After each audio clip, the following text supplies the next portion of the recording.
నారాయణపేట జిల్లా మరికల్ మండల కేంద్రంలో బీమా సొమ్ము కోసం జరిగిన దారుణ హత్య ఆలస్యంగా వెలుగుచూసింది. 40 లక్షల బీమా సొమ్ముకు ఆశపడి బోడి రాజు అనే వ్యక్తిని అతని సొంత బావమర్ది ఆనంపల్లి భాస్కర్ స్నేహితులతో కలిసి ఈ నెల 3న హత్య చేశారు.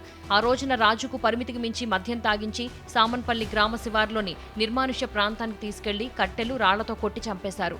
మక్తల్ శివారు ప్రాంతంలో జరిగిన రోడ్డు యాక్సిడెంట్లో రాజు గాయపడ్డాడని అతన్ని ఉస్మానియా ఆసుపత్రికి తరలిస్తుండగా చనిపోయాడని కుటుంబ సభ్యులను నమ్మించారు. అయితే పోలీసులు జరిపిన పక్కా దర్యాప్తులో ఇదంతా ఇన్సూరెన్స్ డబ్బుల కోసం బావమర్ది ఆడిన హత్య రాజకీయమని తేలింది.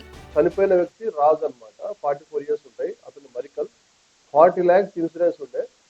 ఆ ఇన్సూరెన్స్ డబ్బుల్ని అతను యాక్చువల్గా కాజేయడం కొరకు రోడ్డు ప్రమాదంగా చిత్రీకరించారు. కానీ యాక్చువల్గా అతను ఈ జక్లేర్ శివార్లో ఒక వాగులో తీసుకెళ్లేసి 3వ తారీఖు నాడు సాయంత్రం ఈ రాజుకు కొద్ది మద్యం అలవాటుతో అతనికి తాగి తాపి అతన్ని కట్టెలతో కొట్టి అండ్ రాళ్లతో కొట్టి చంపేశారు. కొనవిపితో ఉన్న వ్యక్తిని ఆన్ ది వేలో వీళ్ళే హాస్పిటల్లో షిఫ్ట్ చేయాలంటే మక్తలు కానీ లేకపోతే ఆన్ ది వేలో మహబూనా తీసుకెళ్ళొచ్చు. కానీ వీళ్ళు డైరెక్ట్ వీళ్ళందరూ అతన్ని రాజుని చంపేసిన తర్వాత అతన్ని డైరెక్ట్ ఉస్మానియా హాస్పిటల్ తీసుకెళ్ళారు.